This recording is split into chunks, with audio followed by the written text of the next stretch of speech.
Hello दोस्तों, कैसे हैं आप सभी। आप सभी का सुकून एफएम चैनल पर हार्दिक स्वागत है। अगर आप पहली बार आए हैं तो चैनल को सब्सक्राइब कर लें। आपको कहानी अच्छी लग रही है तो वीडियो को लाइक करें और अपने दोस्तों तक शेयर जरूर करें।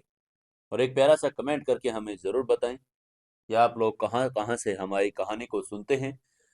और दोस्तों, कई दोस्तों का भी कमेंट आया हुआ है। उन्होंने कहा है कि अभी दिवाली के त्योहार पर सबके पास इतना समय नहीं है कि हम 1 से 1.5 घंटे का एपिसोड देख पाएँ। तो वो कह रहे हैं कि पिछले जो एपिसोड थे उतना ही समय दीजिए। दिवाली के इन 3 दिनों के बाद, जैसा कि 20 तारीख के बाद आपको फिर से बड़ा एपिसोड दिया जाए।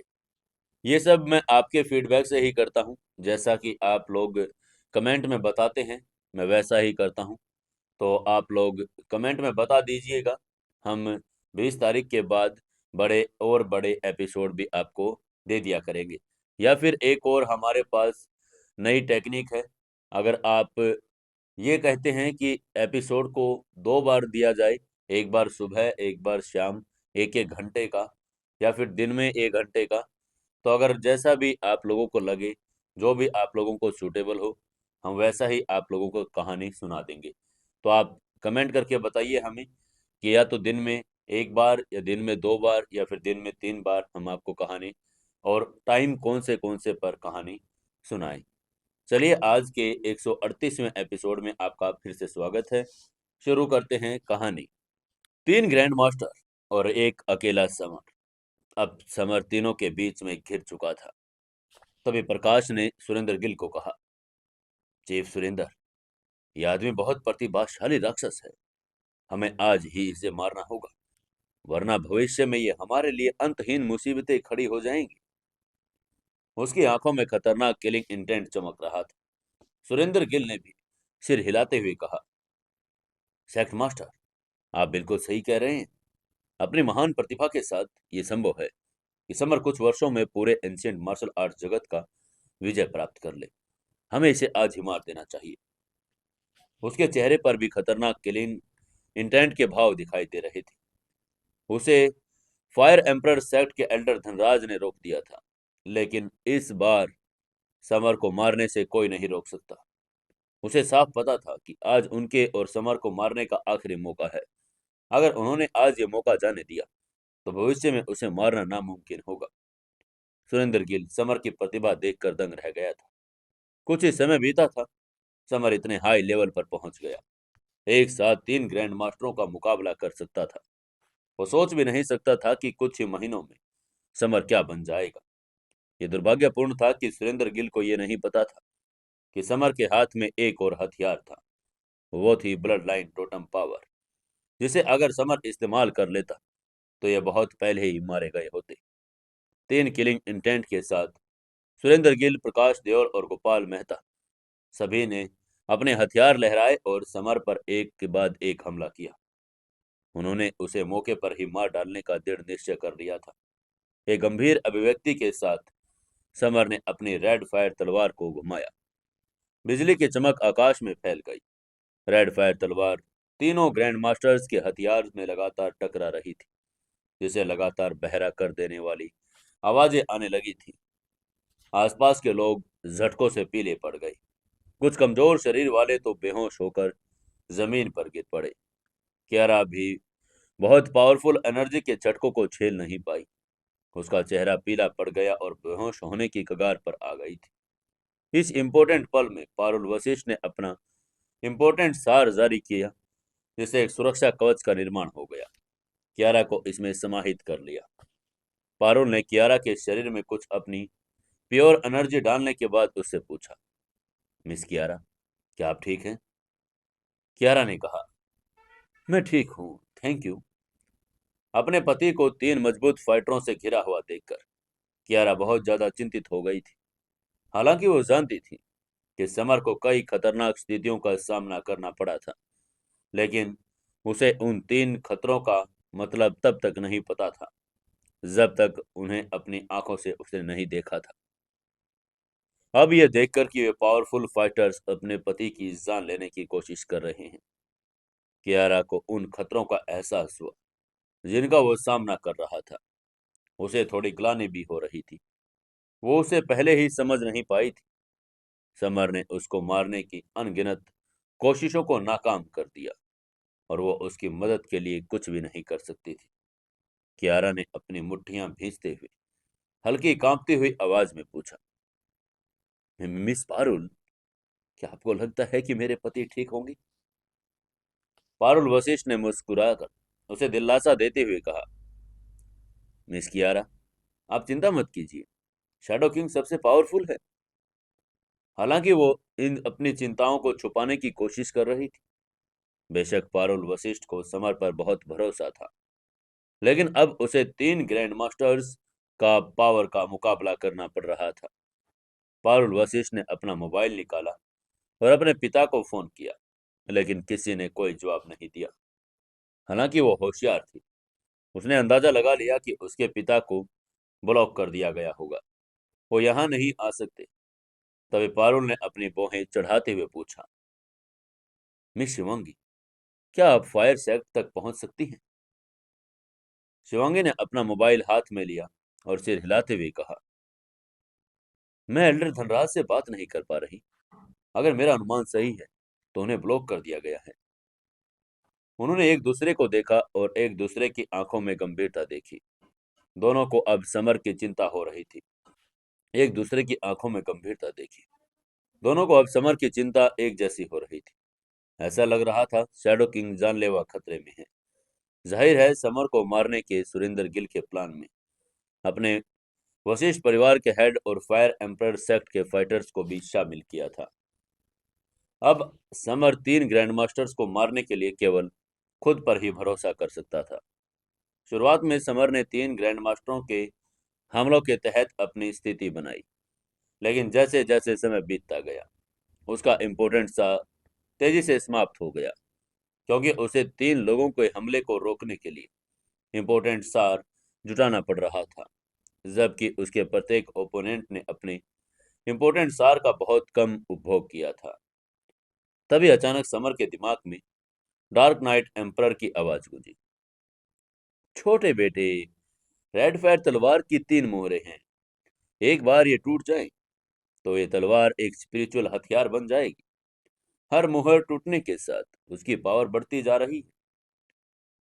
उसकी बात सुनकर समर एक क्षण के लिए स्तब्ध रह गया। उसे आश्चर्य हुआ कि इस इम्पोर्टेंट पल में डार्क नाइट एम्परर ने उसे एक मानसिक संदेश भेजा होगा। वो जानता था कि डार्क नाइट एम्परर इम्पोर्टेंट संदेश भेजने के लिए केवल टेलीपैथी का उपयोग करता है।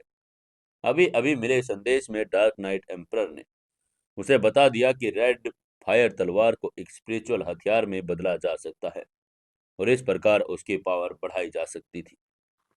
समर ने इम्पोर्टेंट एनर्जी के माध्यम से डार्क नाइट एम्परर के साथ टेलीपैथी से बात करते हुए कहा, सीनियर, क्या आपने अभी कहा कि रेड फायर तलवार एक स्पिरिचुअल हथियार में बदल जाएगी अगर मैं इसकी पहली मोहर तोड़ दूं? टेलीपैथी से बात करने के लिए किसी लैंग्वेज की जरूरत नहीं। टेलीपैथी ने आपके मन में विचारों को मानसिक तरंग के एक दूसरे के दिमाग में प्रेषित कर दिया। बेसिक टेलीपैथी से बात सिर्फ समर और डार्क नाइट एम्परर जैसी पावरफुल फाइटर्स कर सकते थे। यह आम लोगों के लिए संभव नहीं था। उदाहरण के तौर पर कियारा को ही ले ले। समर उसके साथ टेलीपैथी नहीं कर सकता था। डार्क नाइट एम्परर के टेलीपैथी से अहंकार के साथ उसने कहा, हाँ, मुहर बंद रेड फायर तलवार वर्तमान में केवल एक high level grand master tier हथियार है। एक बार पहली मुहर टूट जाने पर यह पहले से दोगुनी आक्रमण पावर वाला एक स्पिरिचुअल हथियार बन जाएगा। इस प्रकार तुम्हारे ओपोनेंट के हथियार को आसानी से तोड़ देगा। स्पिरिचुअल हथियार के सामने सभी ग्रैंड मास्टर्स टीयर हथियार कुछ भी नहीं थे। टकराने पर वो निश्चित रूप से टूट जाते। डार्क नाइट एम्परर की बात सुनकर समर की आंखों में उत्साह की एक झलक आ गई। ये स्पिरिचुअल हथियार की पावर के बारे में अच्छी तरह से वो जानता था। उसे पूरा यकीन था कि तलवार की पहली मुहर टूटते ही रेड फायर तलवार सुरेंद्र गिल और उसके दोनों साथियों को जरूर मार डालेगी। इसलिए समर ने उससे पूछा, सीनियर, ये मुहर कैसे तोड़ूं? डार्क नाइट एम्परर ने उसकी बात का जवाब देते हुए कहा, मैं तुम्हें एक स्पिरिचुअल एनर्जी मंत्र सिखाऊंगा। संसार का तरीका ये है, बहुत अधिक डैमेज होती है और पर्याप्त मरम्मत नहीं होती। स्पिरिचुअल एनर्जी आदिम एनर्जी की एक शाखा है। आत्मा दिल से आती है, तलवार में छिपी होती है, विचार एक क्षण में। ऐसे करके उसने पूरा मंत्र समर को बता दिया। उसकी बात सुनते ही मुस्कुराते हुए टेलीपैथी से ही उसने कहा, सीनियर, मैं समझ गया। मैं आपके सिखाए तरीके से मुहर तोड़ दूंगा, जैसा आपने मुझे सिखाया है। उसने सबके सामने ऐसा दिखावा करना शुरू किया कि जैसे वो हमलों का सामना नहीं कर सकता। पीछे हटने लगा। साथ ही वो अपने मन ही मन में स्पिरिचुअल मंत्रों का जाप कर रहा था। स्पिरिचुअल मंत्र और रेड फायर तलवार पर मुहर तोड़ना कर दिया। समर को लगातार पीछे हटता हुआ देखकर तीनों ग्रैंड मास्टर काफी खुश हो गए थे। उन्होंने सोचा कि समर जल्दी ही अपने जीवन सार के समाप्त हो जाने के कारण पराजित हो जाएगा। उन्होंने एक दूसरे को देखा और अपने हमलों के और अधिक हिंसक हो गए। वे समर नामक राक्षस को कैसे भी करके मारना चाहते थे। अब जब आसपास के लोगों ने भी समर को पीछे हटते हुए देखा, तो उन्होंने भी आपस में बातें करनी शुरू कर दी थी। एक आदमी ने हैरानी से समर की तरफ देखते हुए कहा, अरे देखो, समर हारने वाला है, वो पीछे हट रहा है। उसके पास खड़े आदमी ने कहा, अगर वो हार गया तो उसे कर होगा, क्योंकि वो तीन ग्रैंड मास्टर से अकेला मुकाबला कर रहा था। पहले वाले आदमी ने धीरे से कहा, हाँ, तुम सही कह रहे हो। अगर समर हार भी जाता है तो उसका पूरे नाम एंशिएंट मार्शल वर्ल्ड में जाना जाएगा। जब भीड़ आपस में बातें कर रही थी, तो उन्होंने समर को जटिल भावनाओं से देखा। जब फाइट शुरू हुई थी, तो उन्होंने समर का मजाक उड़ाया था, ये सोचकर कि वो ओवर कॉन्फिडेंट है, उसकी मौत हो जाएगी। लेकिन जैसे जैसे फाइट आगे बढ़ी, उन्होंने देखा कि समर इतना पावरफुल है। उसने किंगडम में महारत हासिल कर ली, जिसने उसने प्रकाश और गोपाल मेहता के किंगडम को भी खत्म कर दिया। इससे भी ज्यादा इम्पोर्टेंट बात यह थी कि समर अकेले ही तीन ग्रैंड मास्टर्स की बराबरी से लड़ाई कर रहा था। हाँ, अगर वो पीछे हट रहा था, लेकिन उन्हें लगा कि इसकी वजह से उसकी लाइफ एनर्जी का इस्तेमाल हो जाना था। समर ने भीड़ की अटकलों पर ध्यान नहीं दिया। वो तो डार्क नाइट एम्परर से सीखी हुई विधि से रेड फायर तलवार पर लगी मुहर तोड़ने का काम कर रहा था। स्पिरिचुअल एनर्जी मंत्रों के शब्दों का मन ही मन जाप करने के बाद समर ने स्पिरिचुअल एनर्जी मंत्र में रेड फायर तलवार पर लगी मुहर तोड़ दी। एक बड़े बाउन वेल्डर्स से एक लाल बत्ती चमकी और उसे एक पावरफुल आभा निकली। पूरी तलवार नंगी आंखों से दिखाई देने वाली लाल रोशनी से चमक रही थी। लाल रोशनी तलवार को घुमा रही थी। तलवार से आसपास के एरिया में एक बेजोड़ एनर्जी फैल गई थी। तलवार से तलवार की एनर्जी में एक धारा निकली और छत को चीरती हुई आकाश में उड़ गई।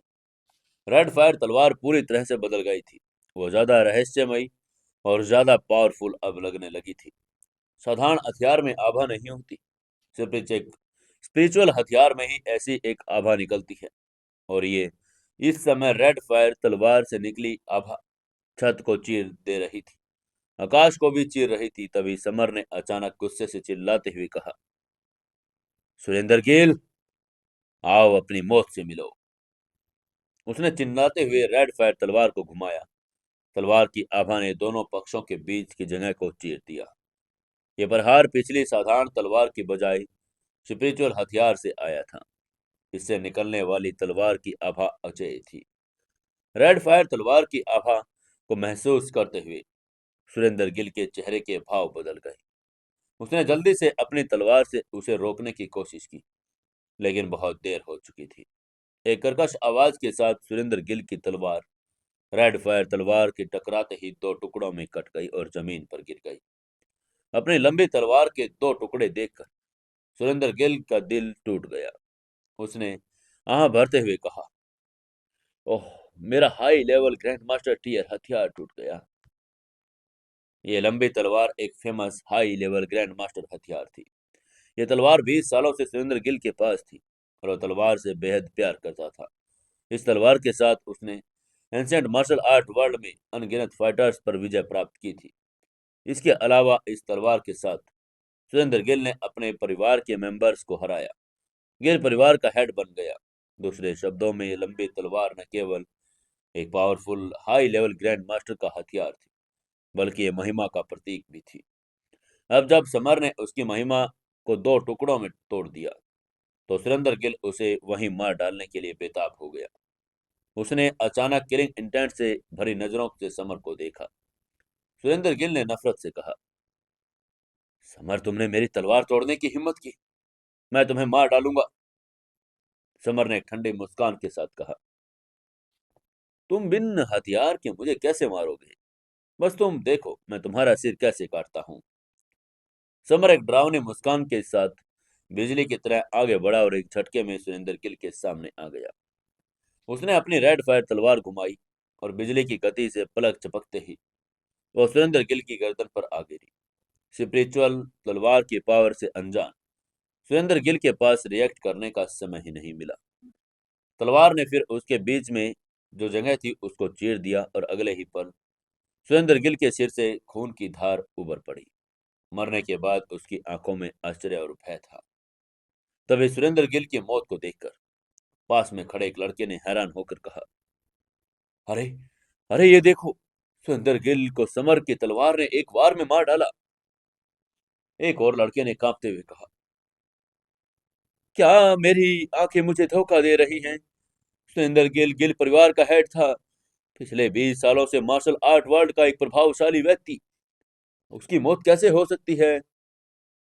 उसके पास खड़े लड़के ने कहा, भाई, सुरेंद्र गिल की मौत और उसके परिणामस्वरूप गिल परिवार के पतन के कारण मुंबई में एंशिएंट मार्शल आर्ट वर्ल्ड का आकाश बदलने वाला है। आसपास के लोग आश्चर्य, भय और सबसे अधिक एक्साइटमेंट के साथ आपस में बातें कर रहे थे। चार एंशिएंट मार्शल आर्ट परिवारों में से एक के रूप में गिल परिवार सैकड़ों वर्षों से मुंबई में एक्सिस्टेंस में था। उसने बहुत सारी जमीन, कंपनियां और अपार धन इकट्ठा कर लिया था। सुरेंद्र गिल की मौत को देखकर प्रकाश और गोपाल मेहता दोनों भी अविश्वास से व्याकुल हो गए।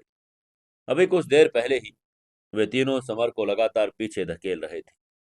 वो उसे घायल भी कर चुके थे, लेकिन अब पलटा भारी समर का हो गया था। समर के हाथ में लंबी तलवार अचानक तलवार की आभा से फट गई, बेजोड़ पावर को उन्मुक्त कर दिया। ये क्या संभव था कि तलवार वास्तव में एक स्पिरिचुअल हथियार थी? प्रकाश ने आश्चर्य से भौहें चढ़ा ली। एक फर्स्ट क्लास के सेक्ट मास्टर के रूप में उसने स्पिरिचुअल हथियारों के बारे में बातें सुनी थी, जिन्हें केवल आत्म साधक ही सिद्ध कर सकते थे। तो क्या वास्तव में दुनिया में आत्म साधक होते हैं? वो यही सोच रहा था। तभी प्रकाश ने समर की तरफ देखते हुए पूछा, समर, क्या यह संभव है कि तुम्हारे हाथ में जो तलवार है वो एक स्पिरिचुअल हथियार है? हालांकि उसके दिल में संदेह था, फिर भी वो पूछना चाहता था। समर को आश्चर्य हुआ कि प्रकाश एंशिएंट मार्शल आर्ट वर्ल्ड में उन लोगों में से एक था जिन्होंने स्पिरिचुअल हथियार के बारे में सुना था। एक हल्की मुस्कान के साथ समर ने कहा, हाँ, ये एक स्पिरिचुअल हथियार है। क्या ये सचमुच में एक स्पिरिचुअल हथियार था? प्रकाश का चेहरा सफेद पड़ गया था। उसने एक एंशियंट जेड पर्ची में स्पिरिचुअल हथियारों के बारे में पढ़ा था। ये हथियार बहुत ज्यादा पावरफुल थे। इसमें कोई आश्चर्य नहीं कि सुरेंद्र गिल की मौत हो गई, क्योंकि समर की पावर से 3 गुना अधिक पावर हमले को भी वो नहीं रोक सकते थे। समर ने ठंडी मुस्कान के साथ कहा, अब तुम अपनी मौत का सामना कर सकते हो। उसकी आंखों में पावरफुल किलिंग इंटेंट आ गया था। ये कहते ही समर ने अपनी रेड फायर तलवार से फिर से अचानक वार कर दिया और प्रकाश की गर्दन के आर पार वो तलवार हो गई। प्रकाश ने रोकने की कोशिश तो की, लेकिन रेड फायर तलवार उससे बहुत तेज थी। पल भर में उसका सिर हवा में उड़ गया और उसका खून चारों तरफ फैल गया। सेवन सेक्ट का सेक्ट मास्टर अब मर चुका था। समर इस तलवार के साथ आखिरकार बहुत पावरफुल हो गया था। 3 ग्रैंड मास्टर्स में से सिर्फ गोपाल मेहता बचा था। उसने अपना ताकतवर हथियार समर के तलवार पे वार करना देखकर मौजूद बेजोड़ ताकत से वो डर गया था। वो सोचने लगा था कि अब अगला नंबर उसी का है। हालांकि हर किसी के लिए एक जिंदगी थी और गोपाल मेहता अब मरना नहीं चाहता था।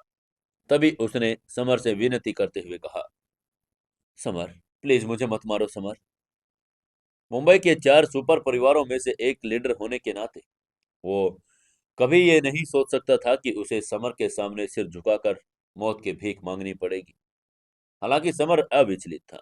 उसे मारने पर तुला हुआ था, उसके हिलने से ठीक पहले। डार्क नाइट एम्परर ने अचानक उसे टेलीपैथी से एक संदेश भेजा। छोटे, ये मेहता परिवार दुनिया के 4 एंशियंट मार्शल आर्ट परिवारों में से एक है। तुम उसे अपना सेवक बनाकर उसकी पावर को वश में कर सकते हो। डार्क नाइट एम्परर की बात सुनकर समर एक पल के लिए स्तब्ध रह गया। इससे पहले कि वो एम्परर का इरादा समझ पाता, गोपाल मेहता को मारना आसान था, लेकिन उसकी जगह कोई एंशियंट मार्शल आर्ट फाइटर आ जाता तो उसके खिलाफ काम करता। बेहतर होगा कि वो गोपाल मेहता की जान बख्श दे और उसे अपने वश में कर ले। वैसे गोपाल मेहता सुरेंद्र गिल से बिल्कुल अलग था। सुरेंद्र गिल के बेटे को मारने के बाद समर का उससे बहुत ज्यादा झगड़ा हो गया था। बात गोपाल मेहता की थी तो समर का उसके साथ जीवन मरण का संपर्क नहीं था, क्योंकि उसने गोपाल मेहता की बेटी पल्लवी मेहता की नहीं मारा था। समर ने एक हल्की मुस्कान के साथ अहंकार से कहा, गोपाल मेहता, मैं तुम्हारी जान बख्श दूंगा, लेकिन तुम्हें मेरा सेवक बनना होगा। उसकी बात सुनकर गोपाल मेहता की अभिव्यक्ति बदल गई। उसे अपमानित महसूस हो रहा था। आखिरकार वो कैसे इस छोटे से लड़के के सामने अपने आप को झुका सकता है और उसका सेवक बन सकता है। हर ग्रैंड मास्टर का अपना स्वाभिमान था। गोपाल मेहता भी अपने स्वाभिमान में चौड़ा था। उसे समर को 1,000 करोड़ रुपए भी देने पड़ते तो वो एक सेकंड भी नहीं हिचकिचाता। जब गोपाल कुछ देर कुछ नहीं बोला तो समर ने खतरनाक किलिंग इंटेंट के साथ कहा, क्योंकि तुम मेरे सेवक नहीं बनना चाहते, इसलिए मैं तुम्हें, तुम्हारी बेटी पल्लवी मेहता और मेहता परिवार के अन्य सभी मेंबर्स को मार दूंगा, ताकि भविष्य में कोई तुम्हारा बदला लेने न आ जाए।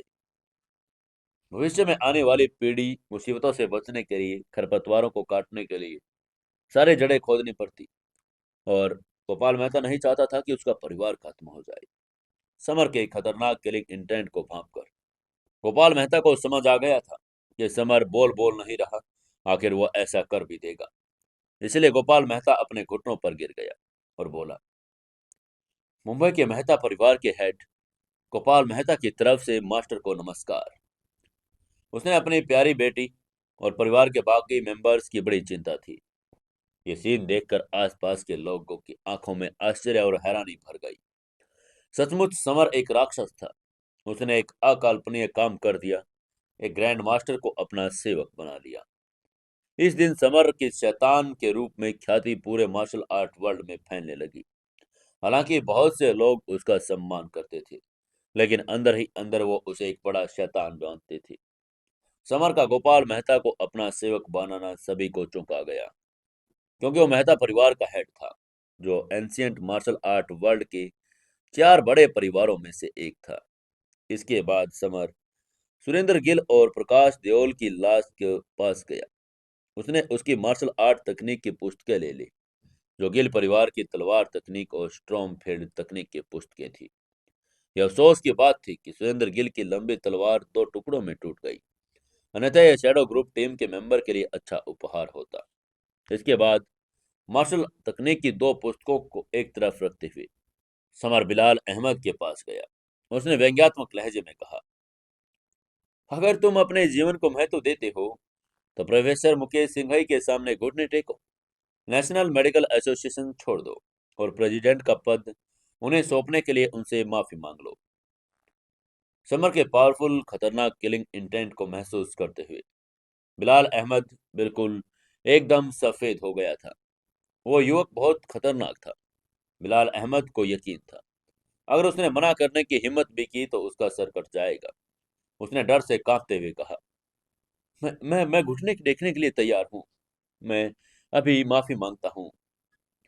बिलाल अहमद मुकेश सिंघई के पास गया और उसने वहां पर गिरते हुए कहा, मास्टर, मास्टर, मैं गलत हूँ। मैं आपसे क्षमा चाहता हूँ। प्लीज मुझे माफ कर दीजिए। मैं गलत था।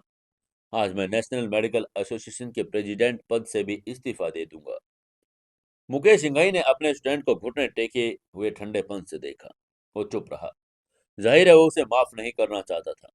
किसी जमाने में बिलाल अहमद मुकेश सिंघई का फेवरेट स्टूडेंट था, लेकिन उसी ने तो उसी के साथ विश्वासघात किया था। मुकेश सिंघई के लिए सबसे ज्यादा दुख की बात थी उसके फेवरेट स्टूडेंट ने उसे धोखा दिया, यहाँ तक कि उसे जहर भी दिया। अगर समर ना होता तो वो कभी भी चेयर से उठ नहीं पाता। मुकेश सिंघई की उदासीनता देखकर बिलाल अहमद को भी पता चल गया कि उसका मास्टर उसे माफ नहीं करेगा। बिलाल अहमद मुकेश सिंघई के सामने सिर जमीन पर पटकता रहा जब तक उसका खून सिर से बाहर न निकला। गवाहों की सांसें भी थम गई थी। समर के एक शब्द पर नेशनल मेडिकल एसोसिएशन के पावरफुल प्रेसिडेंट बिलाल अहमद को मुकेश सिंघई के सामने घुटने टेक कर सिर पीट पीट कर माफी मांगनी पड़ रही थी। यह तो मानना ही पड़ेगा कि समर ने अब अपने लिए बहुत पावर अर्जित कर ली थी। लोगों को वही करना पड़ता जो वो कहता। बिलाल अहमद ने अपना सिर पटका जब तक वो बेहोश नहीं हो गया। बिलाल अहमद को बेहोश होता देखकर मुकेश सिंघई ने दूसरी तरफ देखा। उसके चेहरे पर अब भी कोई भावना नहीं थी। मुकेश सिंघई ने समर के पास जाकर अपना आभार व्यक्त करते हुए कहा, समर, मेरे लिए आपने जो कुछ भी किया उसके लिए धन्यवाद। समर ने अपना हाथ हिलाया और कहा, प्रोफेसर मुकेश, आपने कियारा को जगाने में मेरी मदद की, इसीलिए मैं कम से कम आपके लिए ये तो कर ही सकता था। ये बातें हो रही थी, कियारा दौड़कर उनके पास आई। उसके आकर्षक चेहरे पर चिंता की झलक थी। कियारा ने समर के पास आते हुए पूछा, जान, क्या तुम ठीक हो? समर ने लापरवाही से हाथ हिलाते हुए कहा, मैं ठीक हूं, बस कुछ चींटियों को तंग कर रही थी। ये मेरे लिए कोई बड़ी बात नहीं।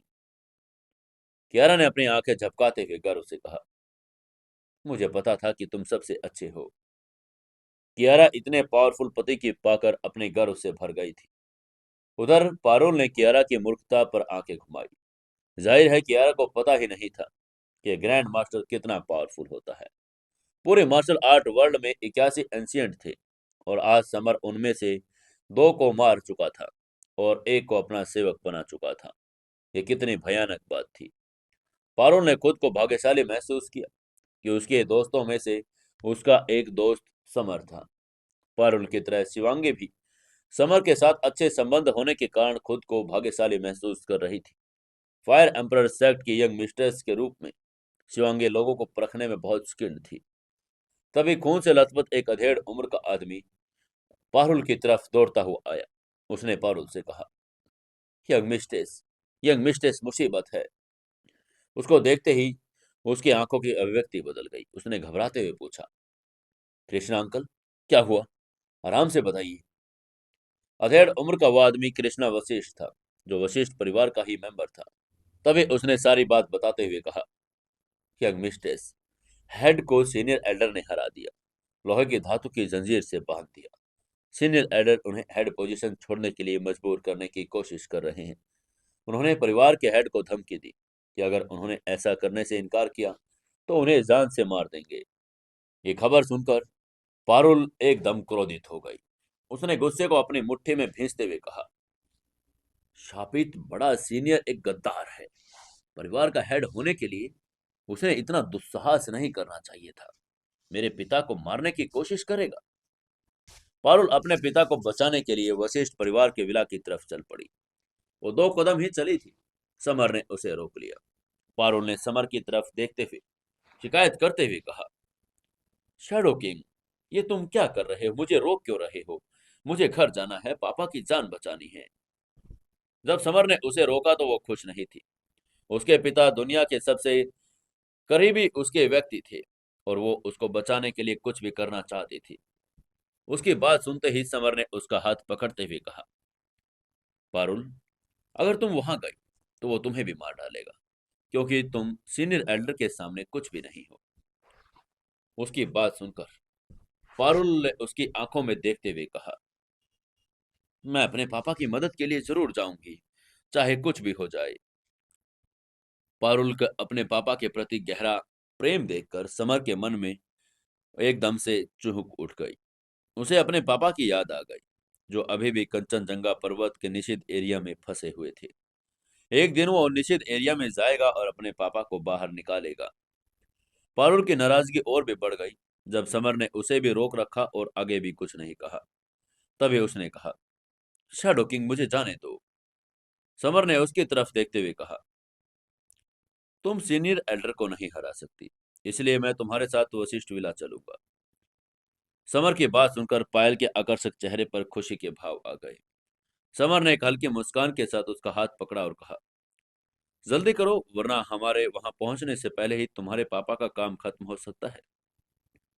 वशिष्ठ परिवार के विला के अंदर हॉल में दिगंबर को हराने के बाद इधर सीनियर एल्डर प्रताप ने उसे परिवार के मेंबर्स में भरे हॉल में एक कुर्सी पर बांध दिया था। उनमें से कुछ लोग प्रताप के सबऑर्डिनेट थे, उसके पीछे खड़े थे, जबकि दिगंबर का समर्थन करने वाले मेंबर जमीन पर लेटे हुए थे। ये सभी परिवार के हेड मेंबर थे, परिवार के हेड की पोस्ट के लिए फाइट देखने के लिए आए थे। तभी प्रताप ने दिगंबर को धमकी देते हुए कहा, दिगंबर, हेड बैज सौंप दो, मैं तुम्हारी जान बख्श दूंगा, वरना मैं तुम्हें अभी के अभी मार डालूंगा। प्रताप की आवाज में ठंडा किलिंग इंटेंट था। वहीं दिगंबर का धैर्य जवाब देने लगा था। पायल का फोन आने के बाद दिगंबर समर की मदद करना चाहता था, लेकिन उसने उसे रोक दिया। प्रताप ने एक दिन के लिए लंबे समय से प्लान बनाया था। उसने सुरेंद्र गिल के साथ मिलकर सांठ-गांठ कर ली, ताकि वे दिगंबर और समर के साथ लड़ सके।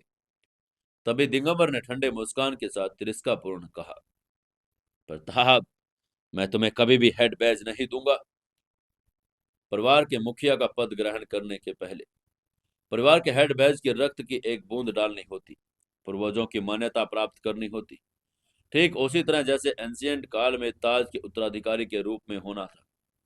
हेड बैज पिछले परिवार के हेड से दिगंबर को मिला। जो कोई हेड बनना चाहता, उसे हेड बैज प्राप्त करना पड़ता, अन्यथा उसके पूर्वज उसकी मान्यता नहीं देते। प्रताप का धैर्य जवाब दे गया था। उसने गुस्से में चिल्लाते हुए कहा, दिगंबर, अगर तुमने मुझे हेड बैज नहीं दिया तो मैं तुम्हें अभी के अभी मार डालूंगा। तभी अचानक दूर से एक छोटा सा पत्थर उसके पास उड़कर आया। उसने एक खंजर को दो टुकड़ों में तोड़ दिया। पत्थर लगते ही प्रताप पीछे मुड़ा और उसने गुस्से में चिल्लाते हुए कहा, कौन है? कौन है जिसने मुझे रोकने की कोशिश की? कौन अपनी मौत को बुला रहा है? उसकी बात के जवाब में बाहर से एक हल्की आवाज आई, सीनियर एल्डर प्रताप, हम फिर मिल रहे हैं। इसके बाद समर, कियारा, पारुल और गोपाल मेहता लापरवाही से चले हुए विशिष्ट विला के अंदर आ गए। समर को देखते ही प्रताप के चेहरे के भाव बदल गए। उसने हैरान होते हुए कहा, समर, क्या तुम अब भी जिंदा हो? यहां तक कि प्रताप को याद आ रहा था। सुरेंद्र गिल ने उससे कहा था कि वो आज दो ग्रैंड मास्टर्स को और साथ लेकर लड़ेगा, तो समर जिंदा कैसे बच सकता है? समर ने व्यंग्य से कहा, प्रताप, क्या आप निराश हैं कि सुरेंद्र गिल ने मुझे नहीं मारा? समर की बातें साफ तौर पर दिल को छू गई थी। उसके चेहरे के भाव बदल गए। लेकिन तभी उसने मेहता परिवार के हेड गोपाल मेहता को देखा तो उसकी आंखें अचानक गंभीर हो गई। प्रताप ने हैरान होते हुए संदेह से पूछा, चीफ गोपाल मेहता, क्या आपने और सुरेंद्र गिल ने समर से लड़ाई नहीं की? अब आप उसके साथ क्या करने आए हैं? उसकी बात के जवाब में गोपाल मेहता ने ऊंची आवाज में कहा, प्रताप, मैं अब समर का सेवक हूं। तुम्हें मेरे मास्टर का सम्मान करना ही पड़ेगा, नहीं तुम मेरे दुश्मन बन जाओगे। गोपाल मेहता को समर की पावर का बहुत अच्छा नॉलेज था। अपने स्पिरिचुअल पावर से समर केवल एक तलवार के वार से ही किसी भी ग्रैंड मास्टर को मार सकता था। स्पिरिचुअल हथियार के अलावा गोपाल मेहता समर की प्रतिभा और पावर से और भी ज्यादा डरता था। यह आश्चर्यजनक था कि समर ने इतनी कम उम्र में ही दो किंगडम में महारत हासिल कर ली। गोपाल की बात सुनकर प्रताप स्तब्ध रह गया। उसकी आंखें अविश्वास से भर गई थी। वो सोच ही नहीं पा रहा था कि ऐसा कैसे हो सकता है। वशिष्ठ परिवार का हेड दिगंबर भी हैरान था। अगर गोपाल मेहता, जो खुद एक परिवार का हेड है, वो समर का नौकर है तो उसका क्या होगा? वही गोपाल मेहता ने प्रताप को इग्नोर कर दिया। उसने समर की तरफ देखकर पूछा, मास्टर, प्रताप ने आपका अपमान किया, क्या आप चाहते हैं कि मैं उसे मार डालूं? समर ने उदासीनता से कहा, आगे बढ़ो और उसे मार डालो। समर का ऑर्डर पाते ही गोपाल मेहता गोपाल मेहता प्रताप के पास चला गया। हमला करने के लिए तैयार हो गया। उसी पल प्रताप और उसके आसपास के लोगों को यकीन हो गया, गोपाल मेहता सचमुच में समर का नौकर बन गया है। प्रताप ने एक उदास अभिव्यक्ति के साथ गुस्से में कहा। गोपाल मेहता, मुझे आप पर शर्म आ रही है। आप 81 एंशियंट ग्रैंड मास्टरों में से एक और एक परिवार के हेड हैं। आपको नौकर के रूप में काम नहीं करना चाहिए। गोपाल मेहता, सुरेंद्र गिल और प्रकाश देओल और प्रताप वशिष्ठ समर के खिलाफ साजिश में भागीदारी थे। गोपाल मेहता ने तभी ठंडे स्वर में कहा, हो प्रताप, तुम्हें माहौल को समझना चाहिए। अगर तुम घुटने टेक कर मास्टर से कहो कि तुम्हें नौकर के रूप में रख ले, तो तुम्हारी जान बच जाती है, वरना तुम आज मारे जाओगे। उसकी बात सुनकर प्रताप ने अहंकार से कहा, समर मेरी नजर में एक नौसिखिया है। वो मेरे मास्टर बनने के योग्य नहीं है। ये कहते हुए प्रताप ने एक जोरदार पंच मारा और हवा में 13 छेद कर दिए। यह उसकी 6000 किलोग्राम की फोर्स को दिखा रहा था। ग्रैंड मास्टर किंगडम के टॉप स्टेज का संकेत था। पंच और हथेली के टक्कर से एक जोरदार ध्वनि की आवाज आई। टक्कर से निकली सुप्रीम एनर्जी बाहर फैल गई, जिससे मेज और कुर्सियां भी टूट गई थी। दोनों ही ग्रैंड मास्टर किंगडम लेवल के टॉप स्टेज के फाइटर थे। कोई भी बढ़त हासिल नहीं कर पा रहा था। तभी जमीन के मलबे से एक टुकड़ा कियारा की तरफ उड़ा, लेकिन समर ने उसे 2 उंगलियों से रोक लिया, उसे धूल में मिला दिया। और अब जब एक टक्कर के बाद प्रताप और गोपाल मेहता अलग हो गए, तो गोपाल मेहता की एक कदम पीछे हटना पड़ा, जो लड़ाई में थोड़ी सी हानि का संकेत था। तभी समर ने भौहें चढ़ाते हुए कहा, गोपाल मेहता, तुम पीछे हट जाओ, मैं उसे मार डालूंगा।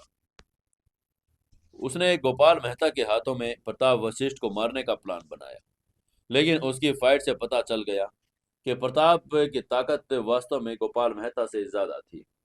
समर ने देखा कि हालांकि प्रताप भी ग्रैंड मास्टर किंगडम के टॉप स्टेज पर था, फिर भी उसके पास उसी के लेवल के लोगों कर लड़ने में तुलना के ज्यादा प्रैक्टिस कर ली थी और उसके पास ज्यादा ताकत थी।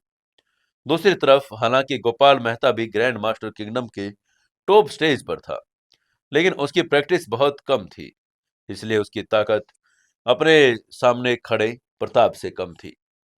समर की बात सुनकर गोपाल मेहता ने सिर हिलाया और कहा, जी मास्टर, और वो पीछे हट गया। हालांकि समर को अपनी असफलता में कोई फर्क नहीं पड़ रहा था। वशिष्ठ परिवार का घायल हेड प्रताप वशिष्ठ की सुप्रीम पावर का परिणाम था। तभी समर ने प्रताप के पास जाते हुए अहंकार से कहा, प्रताप, मैं तुम्हें जीने का मौका दे रहा हूं। अब अगर तुम घुटने टेक कर मेरे सामने समर्पण कर दो, मैं तुम्हारी जान बख्श दूंगा। मेरे सेवक बन जाओ, वरना मैं तुम्हें अपनी तलवार के एक वार में मार डालूंगा। समर की धमकी सुनकर प्रताप ने हंसते हुए कहा, समर, क्या तुम्हें लगता है कि तुम डार्क नाइट एम्परर हो और एक तलवार के वार से हाई लेवल के फाइटर को मारने की क्षमता रखते हो? उसकी आंखों में नफरत भरी हुई थी।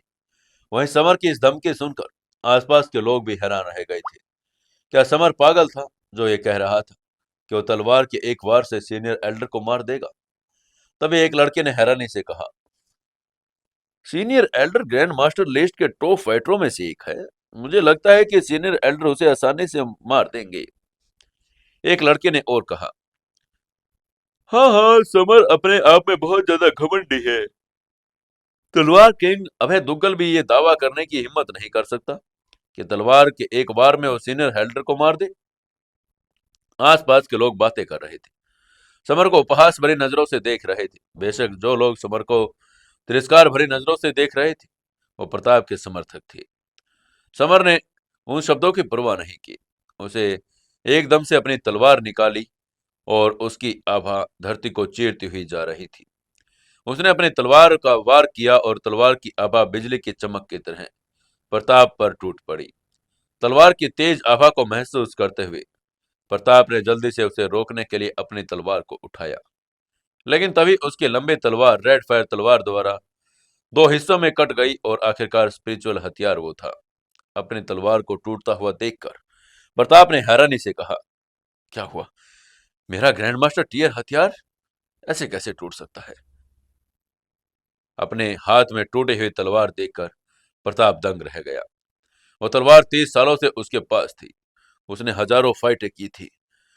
अब उसे समझ नहीं आ रहा था कि समर ने उसे कैसे तोड़ दिया। समर ने उसे विस्मय का अनुभव करने का मौका नहीं दिया। उसने अपनी तलवार का वार फिर से उसके ऊपर तान दिया। मरने से पहले प्रताप के दिमाग में आखिरी विचार ये था कि तलवार वाकई तेज है। उसके चेहरे पर अभी भी आश्चर्य और डर था। प्रताप 81 एंशिएंट ग्रैंड मास्टरों में टॉप 20 में से एक था। उसने अपने जीवन के अनगिनत प्रतिभाशाली लोगों को देखा था। प्रताप का सिर उड़ चुका था। खून पूरे हॉल में फैल गया। इस भयावह सीन को देखकर हर कोई स्तब्ध था। सीनियर एल्डर की मौत हो चुकी थी। यहाँ तक कि दिगंबर को भी ऐसा देख रहा था जैसे उसने कोई भूत देख लिया हो। वशिष्ठ परिवार के हेड के रूप में दिगंबर से बेहतर प्रताप की पावर को कौन नहीं जानता था। प्रताप दिगंबर से ज्यादा पावरफुल था, वरना सीनियर एल्डर नहीं हो सकता था। हालांकि समर ज्यादा ताकतवर था और उसकी ताकत तकनीक भी बहुत तेज थी। दिगंबर ने समर को डरावनी आंखों से देखा। वो जानता था कि अगर उसने समर से फाइट की होती, वो तब भी तलवार की एक वार में मारा गया होता। तभी दिगंबर को समझ आया कि गोपाल मेहता ने समर को अपनी मर्जी से अपना मास्टर क्यों बनाया, क्योंकि वो मरना नहीं चाहता था। तभी कटैक की आवाज आई। समर ने अपनी तलवार से वार किया और दिगंबर की लोहे की जंजीरों को तोड़ दिया। और उसने पूछा, चीफ दिगंबर, क्या आप ठीक हैं? दिगंबर ने हकलाते हुए कहा, ओह, ओके, अब मैं अच्छा महसूस कर रहा हूँ। अभी भी इस तथ्य से वो चकित था कि समर ने सीनियर एल्डर को एक तलवार की वार में मार दिया। अपने पिता की स्तब्ध अवस्था देखकर पारुल वशिष्ठ ने उसके मन की बात जान ली। उसने धीरे से कहा, पापा, सुरेंद्र गिल और प्रकाश देओल की मौत ऐसे ही हुई थी, जब वो गोपाल मेहता के साथ मिलकर समर को फाइट कर रहे थे। पारुल वशिष्ठ के शब्दों पर दिगंबर की आंखें घूम गई। वो लगभग बेहोश हो गया था। सुरेंद्र गिल 4 बड़े परिवारों का एक हेड था। अब उसे पता चला कि सुरेंद्र गिल को समर ने मार डाला, तो दिगंबर को सदमा कैसे न लगा होता। तभी दिगंबर ने कहा, शैडो किंग, आप अभी बड़ी प्रॉब्लम में हैं। सुरेंद्र गिल के बारे में कुछ लोगों को बात पता नहीं थी। दिगंबर को संयोग से सुरेंद्र गिल के बैकग्राउंड के बारे में पता था। उसकी बात सुनकर समर हल्के से मुस्कुराया और उसने कहा, चीफ दिगंबर, मैंने अभी अभी सुरेंद्र गिल को मारा है। इससे किसी तरह की परेशानी कैसे आ सकती है? प्लीज मुझे डिटेल में बताइए। समर के हाव भाव देखकर दिगंबर समझ गया कि चीफ सुरेंद्र गिल की असली पहचान के बारे में वो कुछ भी नहीं जानता। तभी उसने बताते हुए कहा, शैडो किंग, क्या तुम एंशिएंट मार्शल आर्ट वर्ल्ड में परिवारों और सेक्ट के विभाजन के बारे में कुछ भी नहीं जानते? समर ने हाँ में सिर हिलाया और कहा, हाँ, मैं कुछ नहीं जानता। लोअर हावन से लेकर class, second class, first class, super class और यहाँ पर अलग अलग चीजें थी। उसकी बात सुनकर दिगंबर ने सिर हिलाया। उसने बताते हुए कहा, ठीक है, मुंबई के 4 एंशिएंट मार्शल आर्ट परिवार सिर्फ फर्स्ट क्लास पावर हैं, लेकिन सुरेंद्र गिल तलवार मंडप से आया है, जो सुपर क्लास पावर है। उसके बारे में सुनकर समर के चेहरे पर उदासी छा गई। दिगंबर ने आगे कहा, शैडो किंग, अगर तुम सुपर क्लास पावर से परिचित नहीं, तो तुम्हें इसके बारे में बताऊंगा। ग्रैंड मास्टर लिस्ट के टॉप 10 में से 3 तलवार मंडप के हैं। तलवार किंग ग्रैंड मास्टर अभय दुग्गल भी तलवार मंडप से है। समर ने बोहें चढ़ाई और कहा, चीफ दिगंबर, क्या टॉप 3 ग्रैंड मास्टर बहुत पावरफुल है? दिगंबर ने कहा, हाँ, बहुत ज्यादा powerful. Top 10 grand master kingdom level के एक्सपर्ट स्टेज पर होते हैं, और ऐसा कहा जाता है टॉप 3 अब एक्सपर्ट स्टेज से भी आगे पहुंच चुके हैं। शैडो किंग, अगर मैं सही हूं, तो तुमने जो लंबी तलवार इस्तेमाल की, वो स्पिरिचुअल हथियार है। लेकिन मैं ये कह सकता हूं कि तलवार मंडप के फाइटर्स के पास भी स्पिरिचुअल हथियार है। एक स्पिरिचुअल हथियार तुम्हारी आक्रमण पावर और गति को 3 गुना बढ़ा देगा। उसने ही तुम्हें सुरेंद्र गिल और प्रताप को मारने की पावर दी। लेकिन क्या तुम तलवार मंडप के उन फाइटर्स को मार सकते हो जो स्पिरिचुअल हथियार रखते हैं? शैडो किंग, मैं हाइपर बोला तो नहीं कर रहा हूं। तलवार मंडप की पावर आपकी कल्पना से भी परे है। जाहिर है दिगंबर तलवार मंडप के बारे में बहुत कुछ जानता था। उसने समर को उसकी पूरी डिटेल दे दी। समर भी बहुत पावरफुल था, लेकिन वो उनके आगे कुछ भी नहीं था। अपनी बातचीत के बाद समर गरिमामय दिखा और उसने ये उम्मीद नहीं की थी कि तलवार मंडप से भी पावरफुल स्पिरिचुअल हथियार रखते होंगे। दिगंबर ने तरफ उसकी तरफ देखते हुए कहा, शैडो किंग, मुझे तुम्हें एक और बात बतानी है।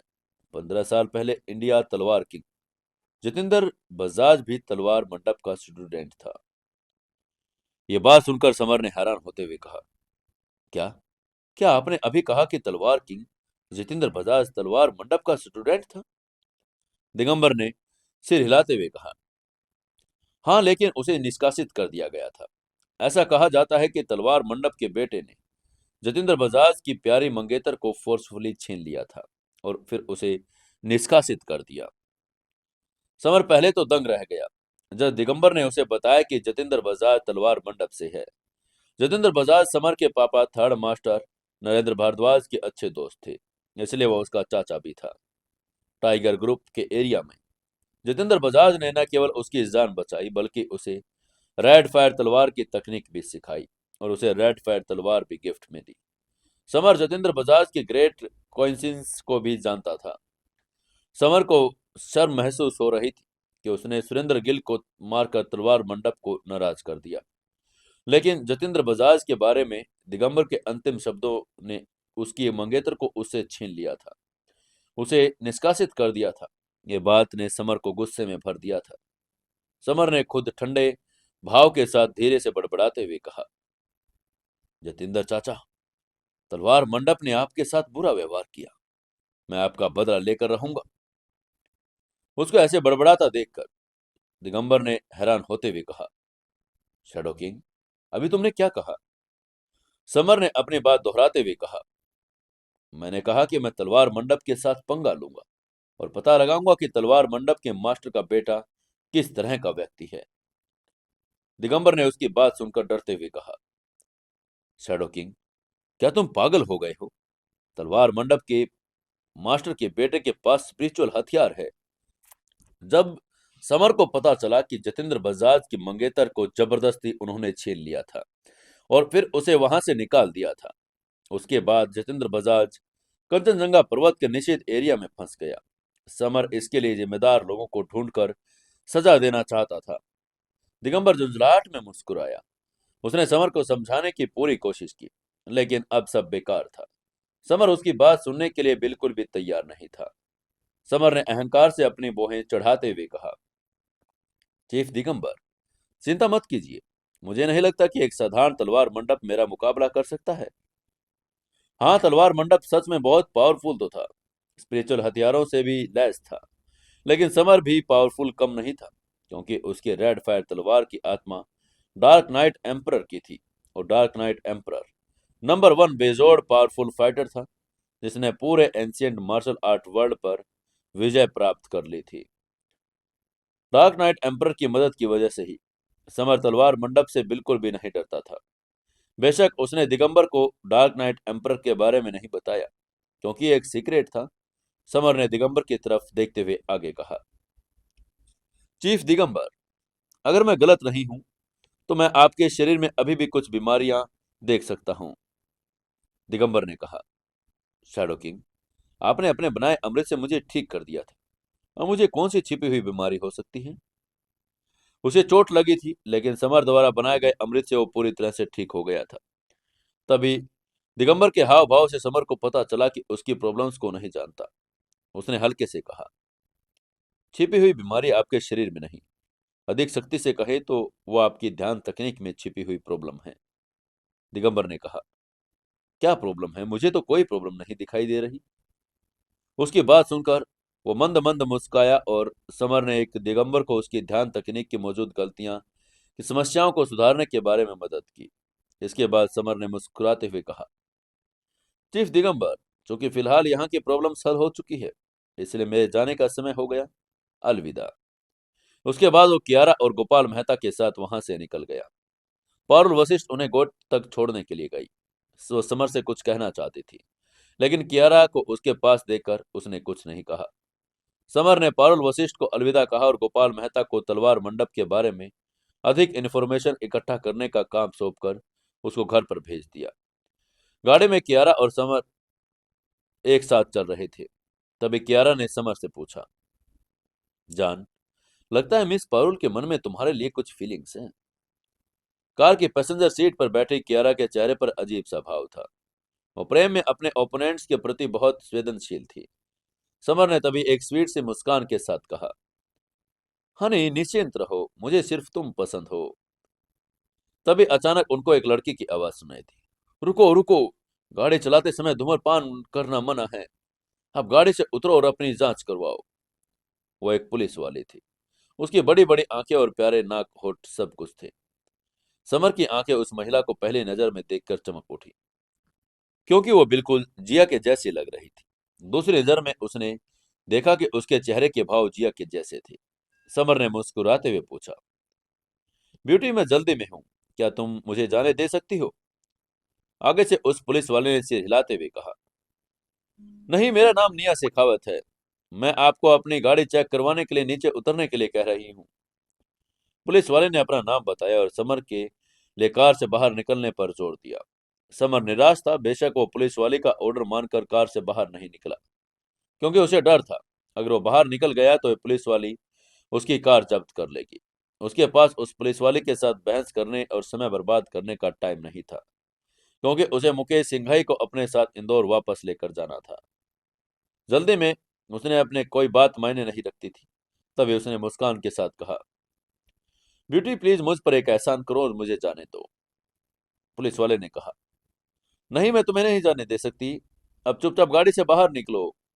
क्यारा ने अचानक कहा, जानिए, पुलिस वाली तो इंस्पेक्टर जिया जैसी दिखती है। उसकी बात सुनकर समर ने सिर हिलाया। उसने भी समानता देखी। तभी समर ने मुस्कुराते हुए पूछा, मिस, क्या तुम इंस्पेक्टर जिया शेखावत को जानती हो? उसके मुंह से जिया का नाम सुनकर निया ने भौहें सिकोड़ते हुए कहा, हाँ, वो मेरी कजिन सिस्टर है। उसकी बात सुनकर समर ने उसे इम्प्रेस करने की कोशिश करते हुए कहा, ओह, क्या संयोग है, जिया मेरी दोस्त है, तुम उसकी कजिन हो, तो हम भी लगभग परिवार ही हैं। प्लीज अब तो मुझे जाने दो। ये एक अद्भुत दुनिया थी। समर को मुंबई में जिया की कजिन निया से मिलने की उम्मीद बिल्कुल नहीं थी।